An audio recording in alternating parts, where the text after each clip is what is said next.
Jessie Woo. Welcome back to another episode of Just a Couple of Things, y'all. Okay, so this week we have a very, very special guest. But before we get into just a couple things with our very special guest, I want to make sure that you are subscribed. Are you subscribed? Subscribed. Are you subscribed? If you're not subscribed, I need you to go ahead and get subscribed, girl. I need you to hit follow on Apple Podcasts.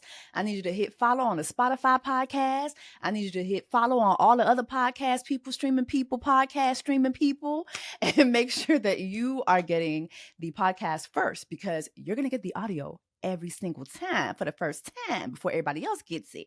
And if you're watching my visuals on YouTube, make sure that you subscribe to my YouTube channel as well. Okay, not only do you get the Just a Couple Things podcast, but you get the entire Jessie Woo experience. Okay, so go ahead and tap in, clock in. Yes, Lord, amen.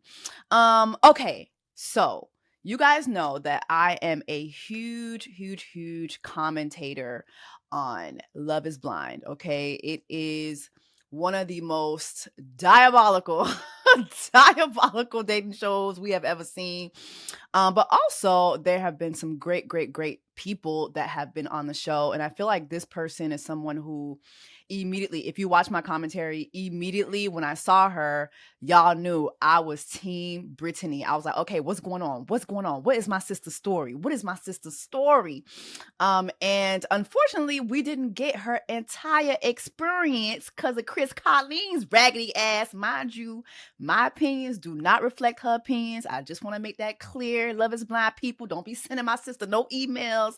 My opinions are exclusively my opinions. But I just want to give her a chance to tell us just a couple things about her experience on the show. And I have so many questions. So without further ado, we have Brittany from Love is Blind Season 8. Brittany, how you doing? Hello. Oh, thank you so much for having me. No, thank you so much for coming in. And I see we're braid twins, child. Yes. Not us being braid twins. I love that. Okay, so Brittany, tell us, first of all, how are you doing today? How are you? How's your heart? How's your spirit? I am doing well. I have just celebrated my birthday a couple days ago. Happy birthday! So a lot of love coming my way, just feeling fulfilled and just super happy to be in the place that I am. And like knowing, did a lot of work over the years, and here I am, still alive, still strong, still standing. Still surviving. Yes, Lord. We love to see it. Yeah. What'd you do for your birthday? So I don't usually do the whole like pretentious birthday dinner. Everybody sit at the head of the table and, I'm usually away on the island on a trip doing something in some kind of like solitude and some kind of spiritual growth thing. I've done a ton of things. I've done a 10-day silent meditation retreat. I've done a bunch of stuff. But this year, some of the girls from the show, actually, Molly kind of spearheaded it. Molly's my girl. She's like, let's celebrate you. Let's do it. And I thought it was just going to be like, a few of us, just having dinner because, people decent. So but everybody, a lot of the ladies ended up RSVPing. So we had a really beautiful dinner at this really nice Laotian restaurant called Kelowna. So it was really beautiful, just being celebrated. Each of them, said their little things. I don't usually do all that, but it was just so nice to be celebrated, and it was so effortless. It wasn't like this whole big thing. They kind of made it a thing, but everybody showed up and just showed so much love, and I felt so warm and loved. It was so amazing, really. I really love that for you. I'm like you. Like I can't remember my last birthday dinner. I'm always on a trip somewhere. Like, take me out the country, please. One thing I hate about birthday dinners, and let me know if you agree, but I hate how when the bill come at the end of the night, everybody now is a mathematician now. Absolutely. Everybody got their calculators out now. And I only ate an appetizer. You had the 3-course meal. Girl, I do not have time. And even with that, like that's a big thing for me, right? Like, if we want to split the bill evenly, whatever that's the case. But going into it, I was fully prepared to pay this full bill and get this out the way and go on and do whatever, Like I've been working woman. I don't have no kids. No. Brittany, for your birthday, no. Look, again, I do not like this whole thing and making people, you don't know everybody's situation financially. So I was fully prepared. Like, look, if we got to do it, look, y'all, let's go, let's do it, let's have fun. Just because everybody came out, they took the time out of their day. Like, I 100% would have done that as well. But I don't like that whole, splitting up, do all this. I got this little bit of, I got this drink, and nobody flinched about doing Okay, anything. They period. actually, all of them paid for my dinner as well. Period. My meal was probably a little light. I'm not drinking right now. I'm doing the 75 hard challenge. So, my bill was a little light, but everybody, they split it up. Yeah, again, it was just effortless. It was so beautiful and so good to be around all this love and new love. And my one of Yes. my best friends flew in and surprised me. I was talking to her on the phone. She in the bed with a bonnet early in the morning, and she calls our concierge downstairs. He's like, "Come down to get the package." I'm like, "They can't come up. Y'all usually let people come up." And I went down there, and she surprised me. So it was just so beautiful, feeling so loved, and people going out of their way, to celebrate. Good. Good. Mhm. I think you just have a heart of gold. Cause I'm just like, girl, it's my birthday. I'm not paying for nothing. Y'all hoes, y'all puss ass hoes, open up y'all motherfucking wallets. It's my motherfucking birthday. I'm not paying. Like, Well, I did not pay for a trip this year. I just came from okay. another trip. I have. Yeah. No, I get It's it. I get it. yeah. You just have you have a heart of gold, and we're gonna get into that. But first and foremost, let me just say this. You're a gorgeous woman. So Gorgeous are you. woman. First of all, I need your No, first makeup of all, deets. no, first of all, no, you need to let me gas you for a moment, okay? Now this is Okay. Jessica with things. Let me get a Jessica with things off. You know what I'm saying? You are a very gorgeous woman. Let's just all take a moment to acknowledge You. the beauty that is in front of us. Very gorgeous woman, Thanks. very mindful, very open, fun. You on Love is Blind, you came across very emotionally intelligent. Thank Very you. emotionally intelligent, very you had a lot of empathy, you had a lot of understanding, and you just were a ray of sunshine. And I just felt You. like, okay, so why is my sister, dating from behind the wall, Lord? What's going on in Minneapolis that my sister hasn't? What's going on? Tell me a little bit about, your dating journey in Minneapolis and what led you to doing the show. I moved to Minneapolis. Now it's been about going on 2 years now. Mhm. So I moved from New York. And before that, I lived in What Florida. part? So, I was in Queens. So I worked in sports my pretty I much most of my love New career. York Yes, women. and I'm not from. My dad is from New York, so I ain't gonna say Okay, I'm a New York woman. okay, so where are you from? I'm originally from St. Louis, Missouri. Oh, I'm okay, from so the you just all around. Okay, go ahead. Continue, continue, But continue. yeah, I've lived in a few different places, different pockets of the United States. Just working in sports, I've traveled and lived in these different places. You can pretty much do anything with any team. So Okay. when they get the call and it's a little better opportunity, Yeah. NBA has always had my heart. So when I got the call to come to Minneapolis, I was kind of like, I was really happy with my job in New York. Love New York down. I mean, Oh all my my people, God. so much culture, so much everything. And I The was food. the food. You walk outside and you are in heaven. It was absolutely just loving my life. And I knew even moving to New York, I would never be that young without children to have the opportunity Mm. to live in New York. Because New York is expensive, okay? Especially if Okay. you got kids. I took that opportunity and I was dating a lot there as well. I was in a couple of little semi-serious things there, but when I got the opportunity to move to Minneapolis, Mhm. I I did not have a community. I did not know anyone. And granted, yes, I'm originally from the Midwest. I haven't been here since I was 18 years old, right? Coming Mm. St. Louis is not similar to Minneapolis either, but coming to Minnesota in general, I'm like, okay, I don't. I'll try these dating apps and kind of see where things are, after I get settled in my job and, in my place. And I just went on maybe 1 or 2 days and they were kind of weird. They were with white Mhm. men. And I was like, yeah, okay. Okay, let me hold. Okay, hold. Let's pause. Let's pause just there. Let's pause there. Because as a Black women's, I wanna have a conversation about us being open Mhm. to dating outside our race. Now, I did date a white man's. I did have my little white man's moment. Okay. I remember one time this white guy, he was so infatuated with me. He kept saying that I look like Gabrielle Union. I was like, see, and that's because that's the only dark skinned woman you know. Right. Sometimes Because gorgeous, nonetheless. But yeah. Oh, like, Gabrielle Union is yeah, I amazing. mean, but yeah. I'll take that any day. Please lie to me. Lie to Yeah. me. Tell me I look like Gabrielle Union.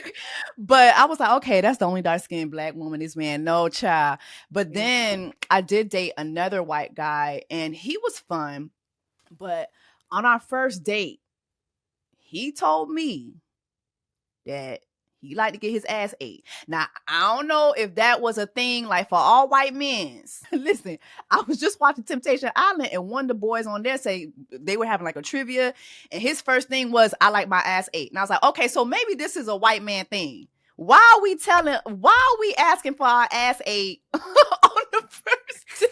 Yeah, I don't know. Did you get that? Did that happen to you, Brittany? Did the white man got that. I never got that, but I do see like either the other like dating apps that I've been on recently, the white men are a little more, I won't say edgy, but more like willing to try new stuff. And I think black women are a part of them trying new things, if that makes sense. So they are just kind of in this space of whatever eroticism and everything else, and they just threw us in there. That's what I think.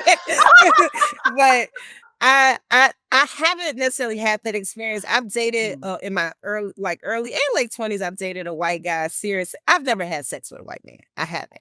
I think I've dated one for. I got close. See, months and months. See, you get close, and I've never been in a situation where it was just so hot and heavy, and I just can't. I've never done that with a white man, right? But I do feel like the white men that I've dated, even because I lived in Baltimore for about 15 years, I coached and played college basketball there. So that was like my time growing up as an adult, my young adulthood. And I mean, the white men they're very open to everything, and it's not like this thing I'm stepping out and doing, like you see. No, they're open to adventures. They are. And an adventure dating a white man. He gonna have you doing shit that my friend Lauren, who she was on season 1 of Love is Blind. I was in her Insta story just earlier. Cameron got her. Oh yes. Cameron got her crossing through mountains right now. And I'm just like, see, when you gonna date a white man, he gonna show you a whole new world. He gonna give you a whole other depth. It's Aladdin with white men. Oh my gosh, it really is. And love her, by the way. She is probably the reason why even son got on the show, because I hadn't seen anything of it, and my best friends had me watch her story.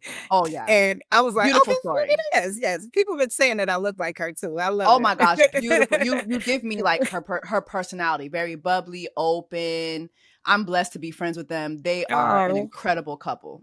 I love that. But yeah, Cameron is a different kind of white man to say, Mike. But yeah, the white men that I've dated in the past, and one actually kind of gave me a little bit of an ultimatum, right? And again, we hadn't even done anything, but it was like, we got to be more serious, and like I want you to be my wife. So we need to like lock this in and be. Okay, so I think I was just too young and too like I mean, I was out of it. I mean, people say I'm hot now, but I was in my 20s baby now. Okay. Oh, okay. I was and it was just, I was dating, and I was open to all these different new experiences. So it wasn't like I was hyper focused on him. And I felt like the person that I wanted to be with, I had to be super into you. I had to be locked in and focused, and that wasn't the case with him. Great guy, had a great job, great family, already was a homeowner, would do anything for me. Love my dirty job, if that was the case, My Lord. The man was so sweet, but I think I was just young. Yeah, too young to really understand like the value of that. And I love people that love me. Call them narcissist coach one, but you love me, dang. I'm love you. No, that's me. I like people who like me. I love people who love me. Point blank. Absolutely. And I think for him, he was just kind of like at this point, he was a couple years older, but he was like, I'm ready to, be with you for real. One thing about the white man, girl, if a white man is not married by 21, that man is having a midlife crisis. That man is like, where's my wife? I know. That man is like, okay, where is my wife, Jesus? What's going on? Like white men and marriage. They go together real bad. I know. Real bad. So what was your dating life like? I guess, like, coming into Love is Blind, and how did you end up getting on the show? So I mean, I dated again in New York. I dated all kind of races, Indian men, African men, those my favorite. African Girl, American men. I dated a little everything pretty much, you know. So it Brittany, wasn't. what African men's is your favorite? Which ones? You gotta be specific. You gotta be I, Pacific. I do like West African men, Nigerian men. Well, my ex is from Cameroon, and still to this day, we are best friend, really close, you know, but I just a love good man. Cameroonian men. Yeah, Yeah, and I mean, I got Ghanaian men, they cool too. I never they're seriously beautiful. dated one, but yeah, Yeah, mostly West African. yeah, I okay. was a little Egyptian man too. I have dated some from Ooh, East Africa as well. So okay, my sister is global, child. She said, "Listen, I'm gonna run through all these countries." no, seriously. No, but yeah, dated a little bit of everything, but coming here again, like trying to not necessarily kind of find my footing, my tribe, my people, like what's going on in Minnesota. I have no clue, right? Mm, Except for what's going on at work, right? And you don't mhm. really want to, yeah, I don't do that. I don't mix work and all that, you know. I say if Period. I'm brother at work, we cool, but we're not doing that. Period. So coming here, they had actually reached back to me when I was in Jamaica a year before I even moved to Minnesota. Just Okay. having my connections to the DMV. This was when I first moved to New York. I'd applied for the DC show, Chocolate City. So that's where I thought I was going to be, and I didn't Oh, know any. Yeah, you I didn't know. applied for it. So I didn't know anything about the show, right? Okay. My best friends and I were on vacation. They have children. They don't get uninterrupted television time. So we on Mm. vacation and they locked in with laptops and iPads. We on the beach. I'm like the lobster man right here, y'all. What's going on? Like, why are y'all watching this show? I had never seen it before. They're like, yeah, girl, this Love is Blind. And I'm like, you know what? You should apply. So right there in Jamaica, like we were down there and they recorded my video. It was like all these questions. So we took turns submitting the questions and applying and everything. Cause it No. was just so much. And I was like, yeah, I really don't want to do this. But they were like, no, Brie, you will be You perfect gon' for this. Yeah. So period. shout out to Jessica and Lauren. They are like huge Not Love is Blind Jessica. fans. Yeah. Yes. They are Another Jessica. huge Love is Blind fans. But they were like, you should do this, girl. Like you do it, you know. So I just did it and I didn't think anything of it. Like I never got a call back. And then I got a message back when I got to Minnesota. And I don't know, I posted on my Instagram's like story or something Mhm. when I got my job. Like I posted in their arena and something. And they're like, oh, you're in Minnesota, you know, you should apply for the Minnesota show. So I applied for the Minnesota show. So and that's how we got Oh. here. So it wasn't like again, it was the farthest thing from my mind. And I was like, well, it must be meant to be because Right. they didn't, you know. So and what are the chances they coming to Minnesota? You know? Right. So I was like, okay, well this could be a little easier having this like really concentrated time to connect with someone without a phone, no interruptions. People are joining this experience. Well, I was under the impression that people are joining this experience to get married and in the same state of mind that I'm in at this Mm. point, you know? So Mm. I thought this could be, this is a godsend, okay? I thought Right. the Lord was talking to me himself. Right. Go ahead and do this, you know, prayed about it as well. And it was like, go, you know, I had just really started my job and talked to my boss. She was a huge fan. And our like team leader, she's just like, yeah, go, you should do it. You know, I'm approve any Aw. PTO you have to do, go do it. So your job Um, was supportive. yeah, Good. my job is supportive as well. So it was just, it seemed like everything aligned. And I was Yeah. like, okay, well, I'm gonna do it. Let's go. Okay. From the time you started the show, when was your last like serious relationship? The last serious relationship was probably August of the year before starting the Okay. show.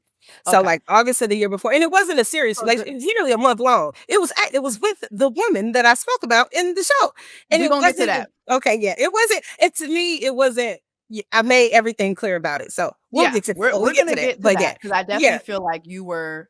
If you've watched my reviews, I feel like you were definitely misrepresented in what you were saying.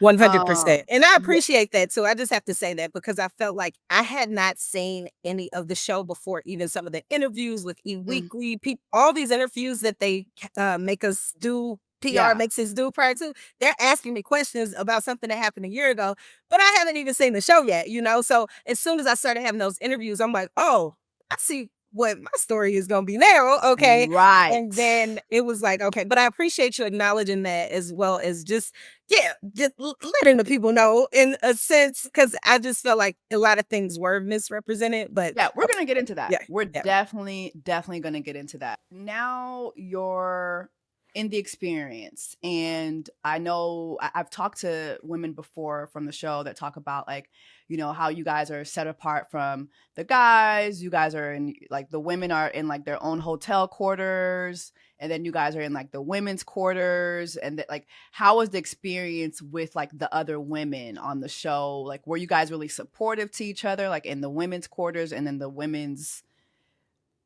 like whatever the lamb. women's lounge?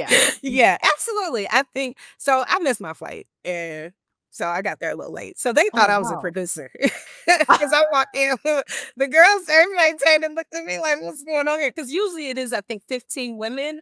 And this year or this season they had 16. So I was the late person. I came to sit down. Everybody looking at me like, "What's your name? What's going on?" So you know, I said, "I'm like, I'm just the same thing y'all here for," you know. And we, you know, so it was just kind of like a little laughing moment for that. But then as we continued throughout the experiment, it was very much so like a camaraderie system. I've been throughout my life, I've been in a ton of different pockets of women. So I know how to deal with women, you know. In my mind too, coming in, it was like, okay, this could be weird or nasty, like reality TV, you know, but thinking like this is a different experience, right? Like this isn't your normal run of the mill like reality show. At least that's what I thought. All the women there, you know, immediately like connected with the Black girls, of course. And then the women there, I felt like were just super supportive, you know, and just super open to, you know, telling their stories, you know, and even I just knowing, because some people kind of knew who was dating who as well. So it was just a sense of like comfort, really. So, and I think, and I kept saying that if I don't leave here with anyone, it doesn't matter. But because of the connections that I've made with these girls, right? And all of them, again, like, were so supportive. And again, for me, like, I lived in places where Black people were praised and supported and everything. And Minnesota is not necessarily the same as living in the DMV. You know, it's not the same as living in New York, where, you know, Black is, it's not the same. Do you feel that the experience mirrored your experience in Minneapolis as far as dating and being a Black woman and not being a preference, basically? 100%. 100%. And being used to, I went to an HBCU. I'm, again, from St. Louis. My family, I have been celebrated, supported, and been uplifted my entire life, you know, even within my bubble, like without the world knowing who I am or anybody that has watched the show. I've always been revered as, oh, you're intelligent, you're beautiful, you're doing it. Oh, go be that, go be that. You know, you have this support system. You have these people that know you through this person, that person. You know, they may sing you a little. You have that. And coming here, and again, that's in the DMV too, being celebrated as a Black woman, and Black people regularly having really good jobs, beautiful houses, making a ton of money, and also leaving the door cracked for you. If, you know, to bring you up in the next steps, you know. And even within my sorority and all those things, again, we're celebrated. But coming here and you go out to a regular, you know, restaurant or bar or something, and it's just like, okay. Do you get that from Black men as well? Like, Black men are looking at Black women and they're like, yeah, nah. 100%. I think Black men here, and you see it. We're going to talk about that. We'll get it.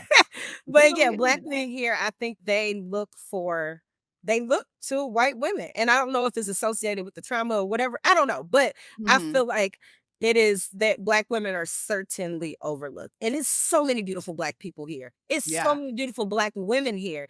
It is a full Somalian. This is the second largest Somalian population outside of Somalia. And you know them women are beautiful, gorgeous, you know? And I like seeing that and working where I work, and you see all the different types of people. And it's just like, wow, we are never the preference. And it's not even like y'all going for these like bad white women. No, It's the 'cause ones with the dirty Air Force Ones and we saw what's her name, White Mama. I'm sorry. We saw Devin's mama. You ain't got to say that. These are my opinions. These ain't Brittany's opinions. Yeah. We saw Dusty Devin's mama. Okay. And so, yeah, we're going to get into that too.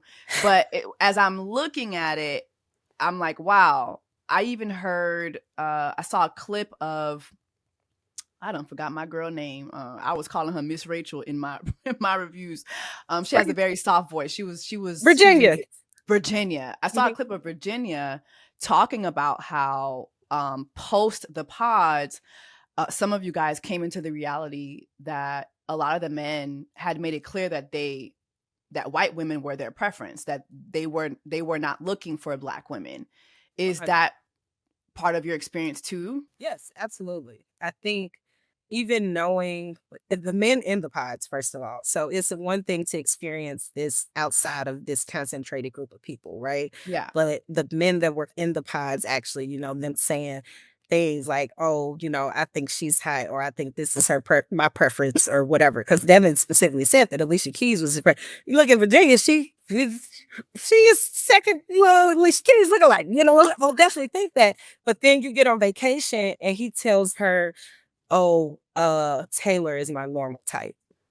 Like, that's totally different than what, and then just looking at your track record, we see that those are who you date, so, right. and again, I am not against anybody finding love in whatever capacity and whatever. Yeah, but if you're going to do Love is Blind, the whole you're going to do Love is Blind, but also too, as Black men or whatever you identify as, for you to eliminate Black women completely and say, hey, this is just the only thing that I want, and that, because I don't do that, yes, I would love me a strong, tall Black brother, okay, but at the same time, if an Indian man, a white man, anybody comes along and they capture my heart, then what am I gonna do? It is what it is. We just have to call it what it is. It is like a lot of self-hate. It is a lot of colorism. 100%. It is it's just ridiculous how Black men will literally eliminate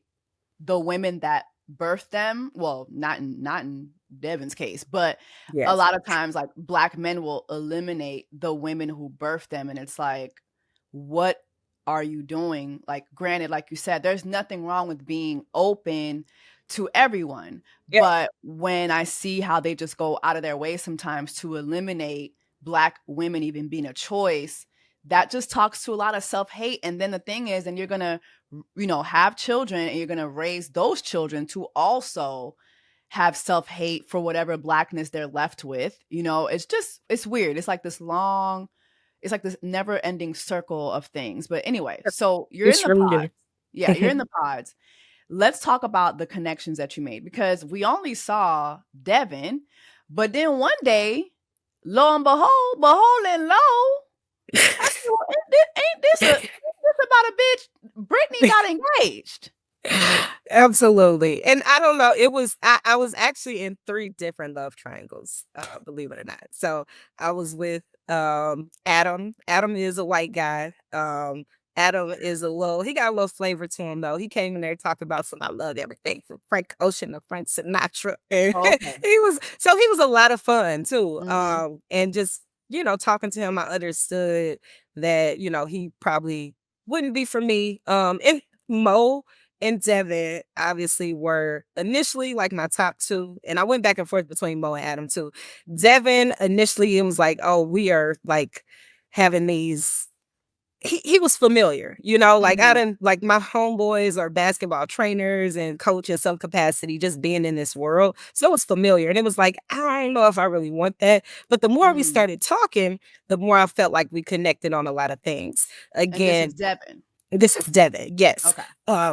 So I was like, I would be Like, let me just not eliminate him, too early just because he's familiar, right? But then, I'm like, okay, well, I wanted to continue to get deeper. We like connected on family. His mother had adopted some children. My mother had adopted my bigger cousin. It was just a lot of things. I was in there crying. He was crying, and this wasn't even about the ibuprofen because I don't know, they showed that me crying, but I was crying about my grandma on that part. So I don't know.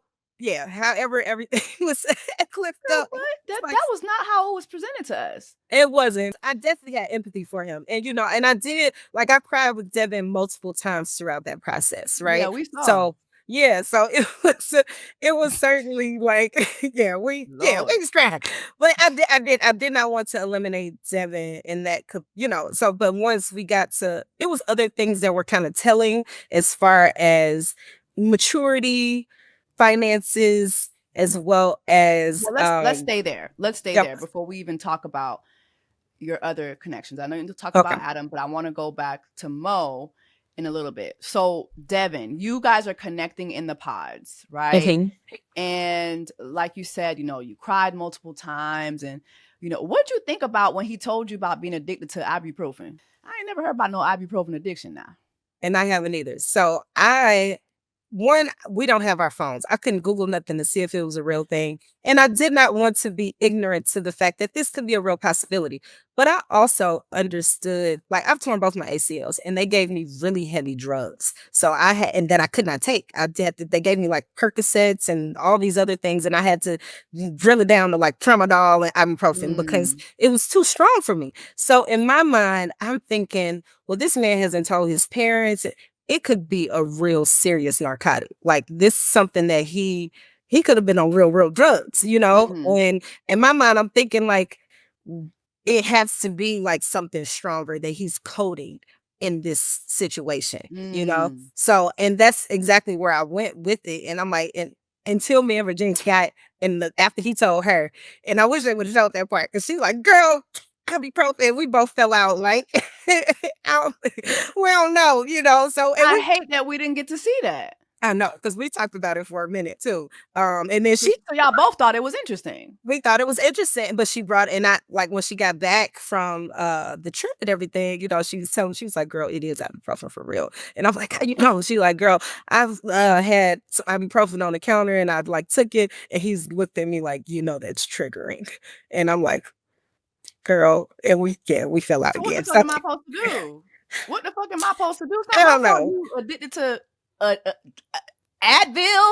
I don't know. Sir, then that's telling, because if he was still being triggered by that, that means he was still addicted to it. What's going on? And then I saw a clip of him. And then I saw a clip of him post their reunion when he said he never said he was addicted to ibuprofen. He said that in a clip. So, yeah. But he said this to you. So I just want to confirm, he did tell you guys that. He told us that he was, he kept taking it, and that's addiction to me. I don't know what else everybody else got from it. But yeah, he did. I did see that, and I was a little confused too. And again, this happened a year ago, but even watching it back, him saying like, "Oh, I was popping 20 ibuprofen." I'm like, "Oh, you're doing that when I'm on my period." We didn't see all them details. But I'm just, yeah. So yeah, but like 20, yeah. But 20, I think he said a day, if I'm not mistaken. So that's an addiction. But that's an addiction. But that's what he said. So I don't know. And I also felt like, if I am like cramping real bad on my period, I may take 4 at one time. That's 800 milligrams ibuprofen. So like, I don't know.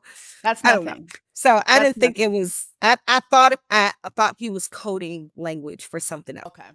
Okay. So for y'all thought maybe he's lying about the actual drug, but then when Virginia went on her honeymoon and he saw her take one for a headache, he told her that she was triggering him. So that confirmed for her and you that, it was definitely ibuprofen. Absolutely. And then I just stopped taking him serious.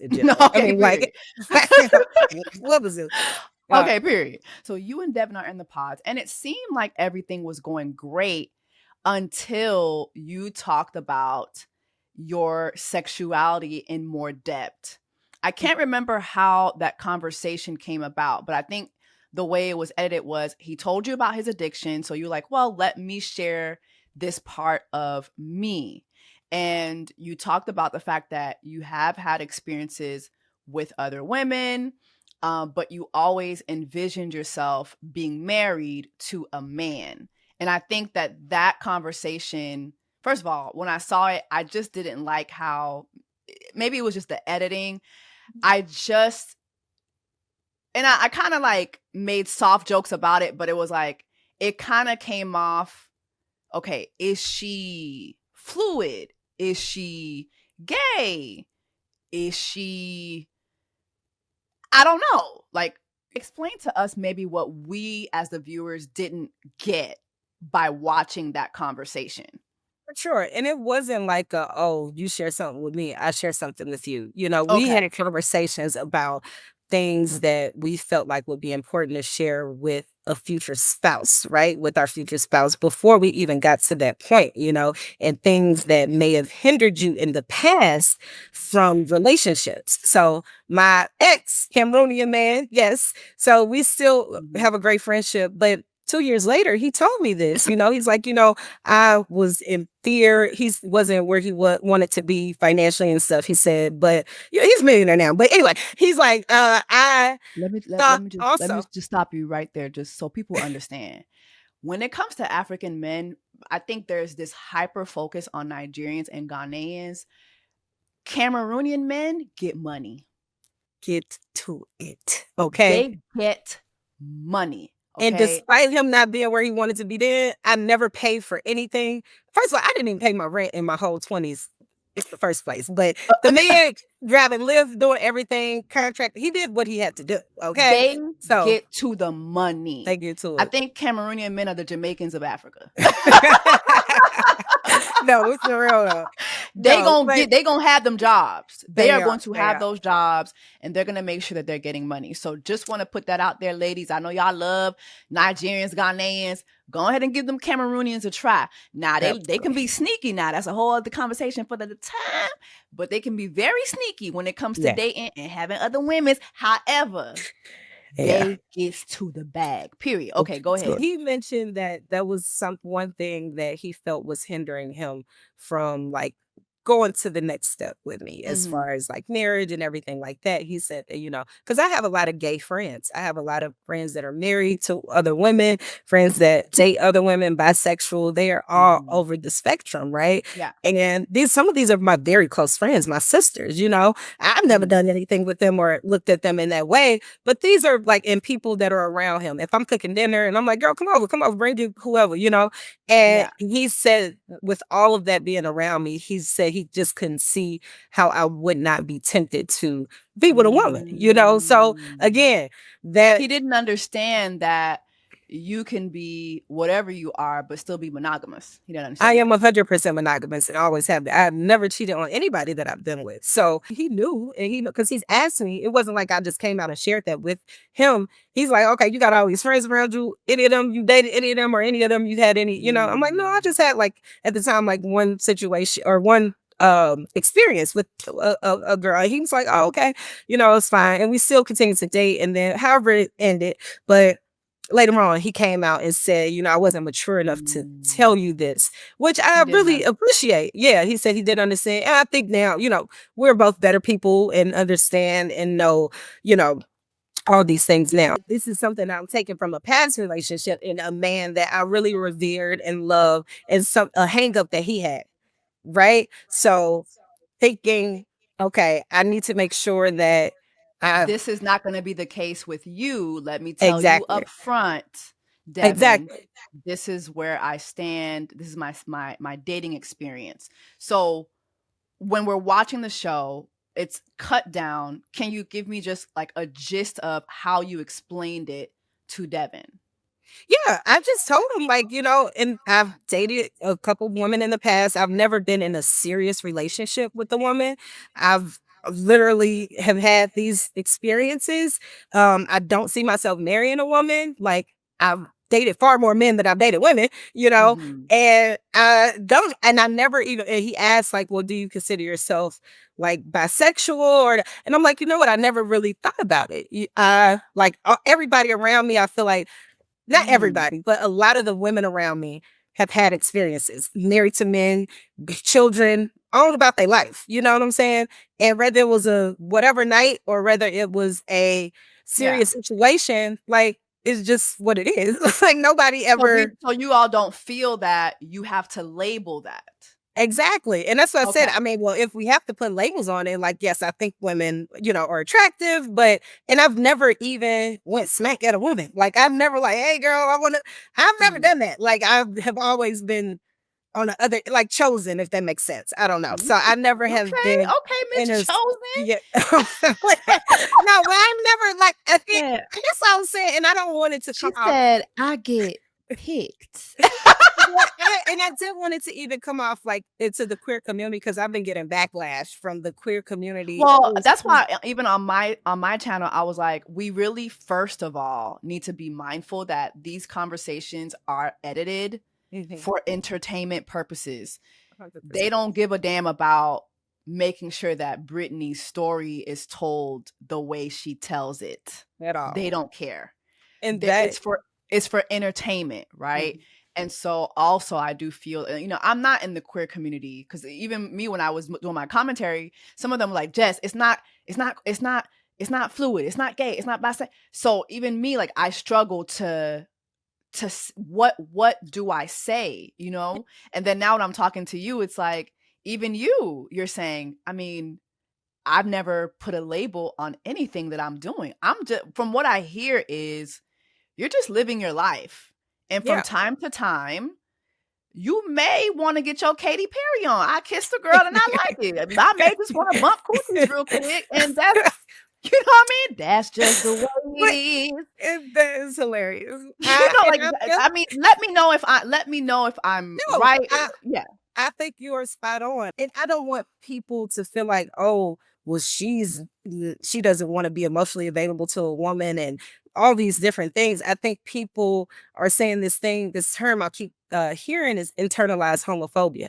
I'm not homophobic. My parents, despite church people, my dad being Muslim, whatever, my parents would love me if I was a crackhead on the street with 8 babies and 8 different baby daddies and the damn mob, $15 million.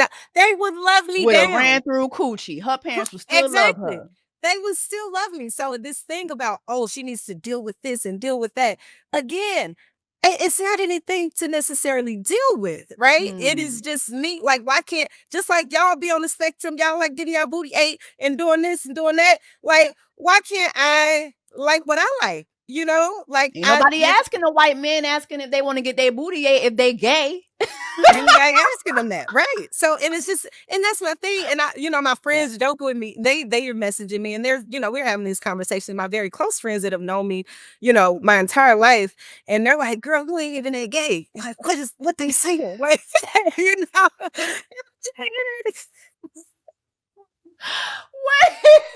Wait. Girl, you ain't even that gay. Yeah, I ain't doing all the stuff like that. So I cannot like I am crying. Yeah. Because I didn't even think about the fact that even like you're a person, you have friends, you have family. So they're looking at you like, girl, what's going on? Like, we don't even know. They're seeing the internet come for you and they don't even know how to help. You know what I mean? And they in a group chat like, she ain't even. Yeah, I mean, she a little gay. Everybody a little gay. No. But no, it's definitely something that, and I'm like, whatever, like, and I don't want to be the voice for something. I get it. Or something, like that. But at the end, I'm the voice for someone because I'm sure there are other women my age, older women that do like that, or that are. I got so many DMs from women that are married in happy relationships with men, and they're like, "Thank you so much." They're a little gay. They like, thank you so much for sharing your story. Oh my gosh, I've never seen this being like labeled or put it out there on TV or so. So appreciate all of that love for sure. But by no means am I like against anything. I got more gay weddings this year than I got. So it's not even just that. It's just, I think what you said is, I mean, it's eye-opening for me. Because I feel like as a cis hetero, is it cis hetero? It's just so many terms. Listen, as a cisgender lady, okay. And why we gotta say that? Like, I I don't know. know. I think It's a lot. it's just so many different terms. I will just say this. I feel like I have never had to label myself. Yeah. Right. And now when I'm hearing you talk, I'm thinking, wow, if you don't want to have to label yourself, you should not have to label yourself to be politically correct. Exactly. Listen, it is what it is. Like you said, I've had experiences, and it is what it is. I do not hate myself. I am not, like you said, I'm not homophobic. I'm not these things. I just wanted to be transparent about Yes. my experiences. And I love that you also said, because I was watching it in real time, I'm like, okay, but that doesn't mean that she don't like monogamy. And then you said it too. You said, I have always been monogamous. Why do you think people equate, LGBTQ, activity with not being monogamous? Historically, it has just been a taboo, right? And like the people, and you didn't know a lot about it. It was always this undercover thing, going all the way black, and especially in the black community and in the black Mm-hmm. church community and in the church community as a whole, right? It's this thing that, you Oh don't know my about it. God. So, Come on, Brittany. yes, your wheels get to working, and you're like, oh, well, they do this, these sex parties, they do orgies, they do like anything that you could think, the worst of the worst. You're labeling these people and saying that they, and you're only seeing, maybe New York back in the day in the village and like on television, and you're thinking that that is exactly and the only thing that gayness or queerness or whatever is, as opposed to Mm. understanding that most of my friends that are queer or they're in monogamous relationships, like first of all, gay lesbians, let's say this, Yeah. they U-Haul. They be together in 2 days. They be moved in a month with a cat and a dog and the whole Immediately. family. They be together. So Immediately. it's a very weird way that people kind of just try to one label, but also like just put their own like judgment and things on certain people. Mind you, monogamy is not exclusive to heterosexual folks, because we see what's happening in the straight community. Like, so why is it that it's frowned upon when it comes to queer folks? Oh, they ain't as if in the straight community, monogamy is not a huge issue that is debated every fucking day. Every day. And these Every men day. talking about, they want multiple wives and all these different things. And the people that got them, yeah, they can actually afford them. In Cameroonian men, they can afford them too, because his daddy had 2 wives. But anyway, this is definitely a huge, and it's a debate, yes, but it's also like, do y'all have any sense of intelligence? Like, are y'all just going by what was said to you, what was shunned upon you, or what was shameful in the church, and et cetera, et cetera? Because that's not the case. You have, again, these holy rolling Christian folks that want to say, oh, you got to do this the whole time they sleeping with the pastor. Okay, so it's just whole time they laying hands, and I don't mean for prayer.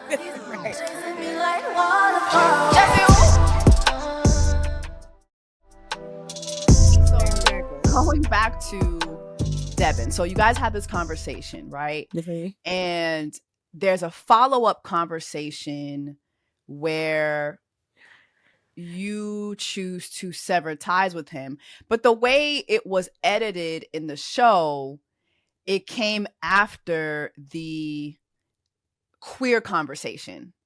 Yeah. So it made it seem as if that's what led to you and Devin splitting up. Whole time, lo and behold and lo, you were engaged. So what motivated you to end things with Devin for real?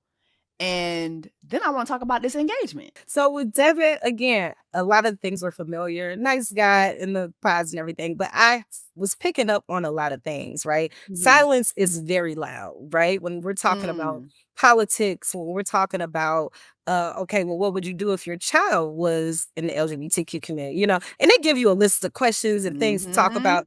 I didn't went off of that. I didn't even need that. So I had to get to the meat and Mm. potatoes. And the things that I was asking, it was definitely alluding to you're way more conservative than I would like for my husband to be. One, Mm. two, it doesn't seem like you're financially stable and ready for a marriage, What right? gave you that? Well, one, knowing that he is this basketball teacher, coach, like, this is something that I did when I was in college, when I was Hello. 19, 20 Okay, years old. thank you. So, Okay, and thank even you. talking to him, and I'm just like, okay, well, I could, I coach college basketball. I coached Division I college basketball for 9 years. And I'm like, Mhm. I can, like, definitely, my network is your network, like, if you need I'll to, help you. I will help you, for sure. And I've never been the type of woman that has held up a relationship financially, right? That is Mm. very foreign to me. And I wasn't trying to start it at that point, And don't start. and I Yeah. won't. And that was not something at all that I felt was, I didn't feel like, Mhm. I deeply, madly in love to be doing that. And what you were telling me about your goals, about how you see your self in the next 5 years. And then again, Devin was only 28 years old at the I was time. gonna I was 34. So I'm like, okay, this would certainly be a situation, which it all panned out to be with Virginia as well. We're gonna get into that. A situation where I am like holding up this relationship and I'm well and deep into my career. Mhm. I am established in so many ways, but have a lot of room to grow. But I'm looking for a Yeah. man that kind of is a little bit more established and can help me grow and get to where I Hello. gotta be, as Hello. opposed to like I don't have the time or energy to be pouring into someone financially like that. Going back to the politics, you said that there were certain questions that led you to believe he was more conservative. Like you mentioned, oh, what would you do if your child was, queer? Yeah. Do you remember like what some of his answers were to some of those types of questions? I mean, it was just very vague. I think he just kind of kept it Mm. above board, like, well, we'll cross that path when we get there. It wasn't necessarily, I needed to hear, I'm going to love my child regardless, And he wasn't given that. and that's not what it was given. Okay. So So it's kind of the same thing what he did with Virginia. It's like he held a lot of things close to the vest and thought he could address that after they got married. absolutely. Yeah. Okay. Okay. But for you, it was like, yeah, no, I need to hear this now. Yeah, I needed to hear that now. I needed to know and understand. And just because I know like this world is crazy, Yeah. and like kids, and I know like, and I've had some really bad examples and some really good examples, right? Of marriage, of love, partnership in my life. Again, I have a huge family, my friends' family, like a village has raised all of us. So we've Yeah. seen all these different elements. So it's like, okay, I need someone that is 100% supportive and who I am, 100% supportive and what our family will be, because I'm 100% open, right? Yeah. And I'm going to accept you as you are. And I want you to continue to be able to grow, in that, because that's our family. I'm glad you mentioned again that he was 28. And I said that sometimes in my reviews too. Like, just keep in mind this man is 28 years old and these Yep. women are in their 30s, which Yeah. to me, I just was like, why are we even putting men? I think the men on Love is Blind should at least start at 30. At the Yeah. very least, should start at 30. No. Please, because maturity is a huge issue for men. Men don't start maturing until they 65 years old with, a receding hairline. They don't, and so we need the men to be older. But what was it about him that you felt showed you that he lacked maturity? Well, I think the main thing was around him, like this sneaker obsession one, right? And I'm like, dang, You that knew was. that in the Yeah, pod? yeah. He's told me about his like sneaker collect, and I got a lot of sneakers. Like I ain't paid for all the bag, shoes, clothes, all that stuff. I got it. I done seen it, done it, did it Wait a all. damn minute, But because I, I said this in my review. This man ain't got no headboard, but he has $10,000 worth of sneakers right next to his bed, but he ain't got no headboard. And now here you go telling me he told you about the sneaker collection from the pods? yeah, he did. He talked about the sneaker collection like every day that he was coming into. We talk about our little outfits. He's like, okay, what fit check, that kind of thing. And it was just given like you want to kind of make Instagram reels and videos. Like, okay, sir. Like I know I like my fashion, and I probably got more sneakers than you, sir. If my collection and things are probably way more expensive than yours, but for you, this is something that is really near and dear to you, and like, and I've seen, and I don't want to like dad talk Devin, like No, this, but it's no, whatever because his you just business, but connected a dot for me. You just connected because there was a check that came up. Virginia had said his mama said her boss had said he go $1,000 for y'all for their wedding. yeah, And Devin didn't tell Virginia about this check that her boss had got them like almost a yeah. week before their wedding. Anything? And now I'm thinking, oh my God, Devin kept that check so he can go buy some damn sneakers. Oh, probably. I don't know. But again, I think he's young. And to your point, him being 28 years old. He being 28. I think that is something Lord. like, I mean, my priorities were different when I was in my 20s, but if you are not ready to come on here to find a wife and be a good husband, mentally, spiritually, emotionally, all things, then don't come. Stay Don't home. Like, come. it's Don't come on the okay. show. Please do Do not you come. feel that Devin really came on the show to look for a wife? In hindsight, no. Okay. And this is just me being out because, like, I'm cool with pretty much everybody on the show. I'm cool Yeah. with all the guys, the girls, like, So I'm saying, like, being out with them Mhm. when we first got back, even it was them at the bars telling me these women, I was on this show, you know, and not necessarily the guys that were going to get engaged or get married, probably except for Ben, I think. But They couldn't wait they to couldn't tell the wait, right?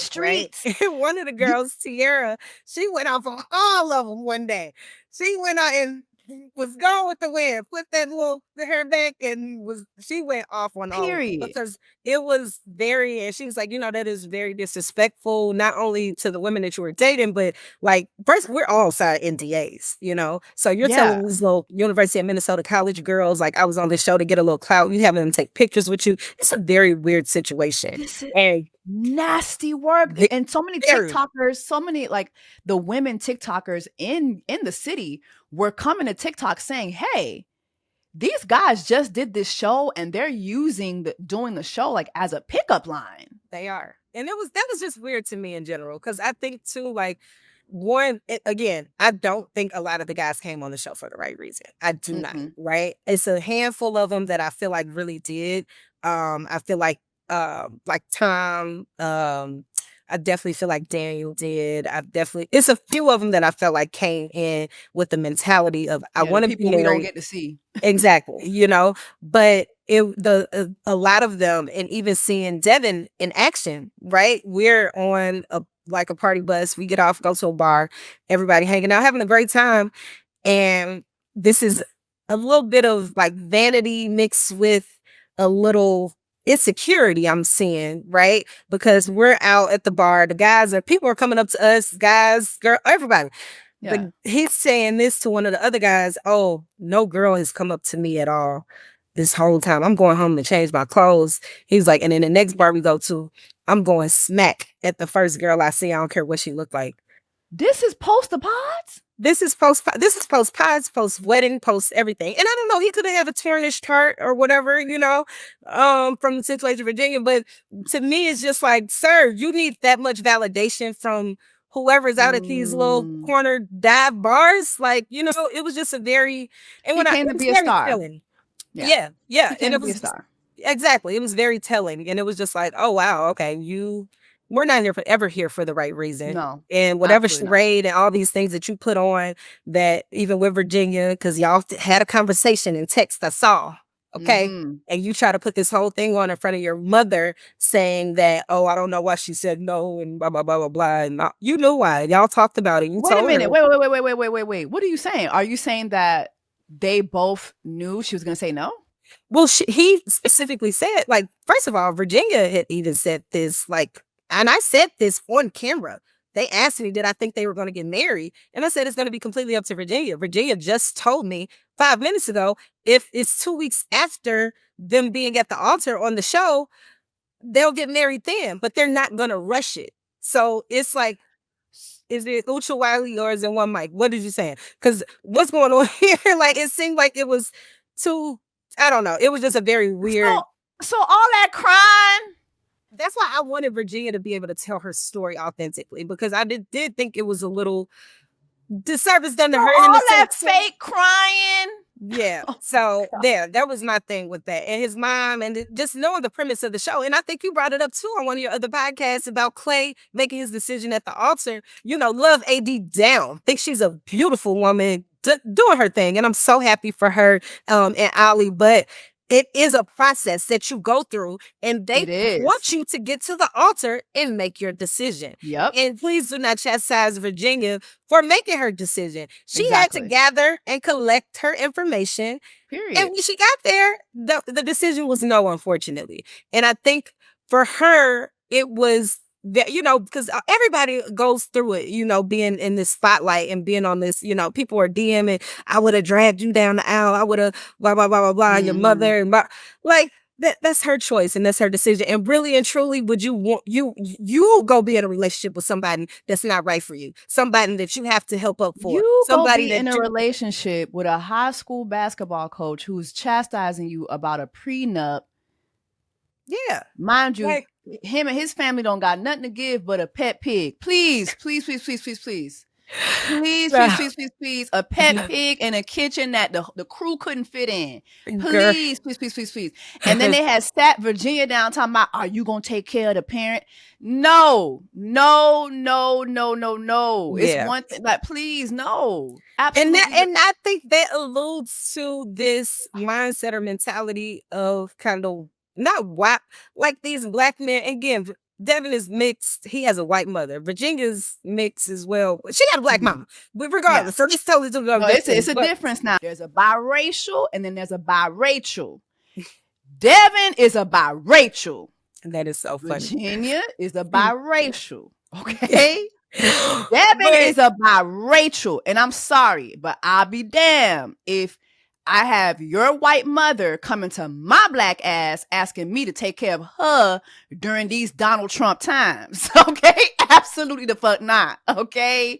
No, ma'am. We're not doing that during these Donald Trump times. We're not doing that, period. And I think historically he has been in relationships where women are taking care of him. Where these, whatever other women. And I think too, yes, everybody is looking for a come up in some kind of way, right? You know, like, yes, I'm here to break generational curses. My mother and father were married for 20 years. They had a wonderful relationship in life, but some things got a little shaky and it did not work out. But I am here to do better for myself and for the next generation. Marry up, whatever you want to call it, okay? I'm not trying to marry Day from around the corner that sells sneakers. Think Jordan's on the street. No, I'm not trying to do that. So absolutely not. Exactly. And I think for Devin, he's probably looking to do the same thing, right? Of course he was. Again, and I think as a man, and I'm not looking for that kind of man, right? I'm looking for a man that is secure within himself and secure for providing with his family. So he would. No, period. So at the time when you end things with Devin, was it strictly because y'all weren't connecting, or was it because you was about to get engaged? Well, I honestly, coming into this situation, I feel like everybody feels like, oh, this is a competition. I got to win. I didn't mind leaving by myself, right? Okay, I didn't mind leaving. Like, I, again, have been loved and supported in so many ways, and this would not make or break me in no kind of way. I was who I was before I got here. What Jay said, So I felt like I was doing the choosing, really. I did not feel like, oh, I have to have one of these guys pick me. Like, I did not feel that at any point in the process. I felt like I was in there chatting it up with everybody, right? Okay, as many dates as you can have per day, I had all them dates. We were connected. When it came down to, okay, well, you guys have to pick your top two, right? It was, I was still dating 3 people, Adam, Mo, and Devin. And Devin stayed, right? He was going to stay. But Adam and Mo, it was between those, and I liked Mo a lot. And I had picked Mo first, and then I went back and was like, well, let me see what Adam is about, because Chris Colleen came in and talked about, don't pick what you usually do. He was getting in my head a little bit. Wait, hold on. Chris Colleen came in and was like, Well, not for Listen. he was talking in general. For general, I think yeah. he He was was like, just basically listen, like, do you not know, pick what not you're. necessarily don't pick, but more so like be open to new people and experiences. The familiar Okay. is going to be there and all these things. And Mo and Devin were both familiar for me, but Mo was the most familiar, him being an African man, right? So I was like, okay, well, And where's and Mo from? Mo is from Senegal. So, Ooh, and he was girl. the most, and I'm like, okay, well, let me jump outside the box. So I went back, I was like, okay, Adam. And then the next day I I'm said, trying to find Adam. take Adam off the list, cut Adam and put Mo back in. So production was like, what, Britt? Like, what? No. Yeah, that's Y'all, Adam. this is Adam, y'all. This is Adam. Yes, Not Adam. gonna hold you. Not gonna hold you. I'm glad that ain't work out. Shout out to my girl Tiara. I don't know why we ain't see her story. Because that's my girl. Love Tiara down. And me and Oh my Tiara were God. in there. So Tiara, Mo, and I were in the love triangle. Vanessa, Adam, and I were in the love triangle. And then Virginia, Devin, and I. So those are 3 Black women that were all in. Why didn't they give us the Black women's love triangles? What's going on? I don't know. That would have been good ass TV. I kept looking. I said, where? When I kept seeing you, I'm like, okay, good. I'm like, but where's Tiara? Where's Tiara? Where Tiara is somebody I felt like was speaking so much life into every girl on the show. Like Tiara is very spiritual, and So we she got is. Rob. Where was Yemi? Yemi was in there crying too. No, I'm just saying. I love Yemi. Yemi is my girl. Yemi makes for We such ain't good get the TV. girls. Yemi makes for such good TV. When I tell you, Yemi was in a date with Devin. Girl, Yemi she didn't want Devin. She thought it was somebody else. I can't remember who she thought it was. I think she thought it was Tom or Brian, one of them. But she went in the date, and as soon as she heard Devin's voice, Yemi just got up and walked out. And Devin was sitting in there for about 30 minutes. They did not air that? Wait, so she gets up and walks out on Devin, and what happens? And she ended up coming back like 20 minutes later. But I'm just like, we were like, Yemi, what are you doing in the lounge? What are you doing? She was like, it was Devin. And I just can't right now. I just can't. Chris Colleen, you raggedy bitch. But again, this is my thing. I cannot expect for a 50+ white man or whatever, this man or producers to tell our stories authentically anyway. Very true. So I'm not expecting, again, I've gotten over the fact that, okay, my story wasn't told how I would have told it or anybody else, but it's like, this is what they thought was good TV. This is what they felt like would resonate with people. But obviously, certain things, the people gonna tell you, they did, so it was just a lot. So you'd end up connecting more with Mo, and tell me what happens next. Sure, yeah, I ended up connecting more with Mo. I felt like Mo was saying all the right things, like he was. Girl, what was he in there saying with his Senegalese ass? What he was in there saying, girl? I mean, just his values around family, and then he's dropping little things. Of course, we can't tell what we are. You can tell by people's voices, right? What race you are and everything. He's like, yeah, because you know how we do. All these things. Oh my God, he came in there just blackety black. I can't. And I am very much so pro-Black, right? And everything I want to uplift. It's people that look up to me, the past people that I coach, mentor, all these different things. And I felt like, I love that about him. I love that. This is Mo, y'all. That's Mo. Yes. This is Mo, y'all. Muhammad. And Muhammad. And Muhammad is Muslim. Again, my father was Muslim. We talked about the dynamic between my mama being a Christian woman and my dad being Muslim. And, he's like, I don't care nothing about that. Anything that I was saying about being open to kids, everything, he's like, I don't care anything about that. Let's go. Let's build this life together. He said that he had this property management company, he's a businessman. He's looking to pour into me. I told him that I had a little student loan debt still. He's like, well, your dad is my dad. We good. We gonna work this out. What the fuck is so what? So is y'all married? What the fuck is going on? Exactly. All the things, and it was just, you say what? Okay. What was so when is the wedding? What did y'all get married? We got engaged, he did the whole thing, and Wait a minute. So y'all got engaged in the pods. In the pods, we got engaged. And y'all did the whole peekaboo shit they do. We did the whole reveal.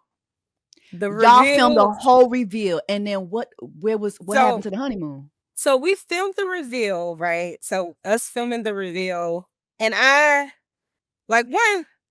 the reveal, I came out there looking good. First of all, I want to see my pictures videos, so Netflix, please send me them. Because I want, but the reveal, they haven't sent the hey, tanmwen. Netflix, voye video yo, voye photo, epi fè vite. Chris Colleen with your raggedy ass, voye video yo, voye photo yo, epi fè vite, oui. M'pap do sa ankon, non? M'pap do sa ankon. Send my girl her things. Please, Chris Colleen with your raggedy ass. You know the fuck you doing. If you could not at least give us the opportunity to see her have her peekaboo reveal moment in these DEI times, you can at least provide her with the footage so she could have for her own memories. Thank you so much. I would love to have them. I would love to have them. But I did. I came out looking like I had my little hair, all the stuff, looking like you was looking real fine. I just know it. I know you was looking fine as hell, Brittany. Yes, I was trying to put on for my African man too. Yes, you did the queen to be. I had the whole thing, and I was like, "Oh my God, Chris Colleen, I will never get my foot off your neck." You didn't show us that? Oh my God. It was I was so pumped, and like walking in, I was so excited. Like that morning I like prayed, I wrote in my little journal, and I just felt like, oh my gosh, this is so crazy. I can't believe I came on this show and did this, and then I'm about to get engaged. Oh my God, like emotions, everything, right? Going through all the production staff, like, oh my gosh, Britt, you look so good. They just are, speaking life into me, everything. And I you go to the reveal, and Mo comes out, and I see him, and I'm just like, and I'm not a super, like, I don't know, vain person. I don't really care about looks. If you are gonna be my person, like, you're gonna be my person. Like, I'm not. So when I saw him, you're not necessarily as tall as you said you were. You said you was between 5'10" and 6'2", and you 5'8" on a good day.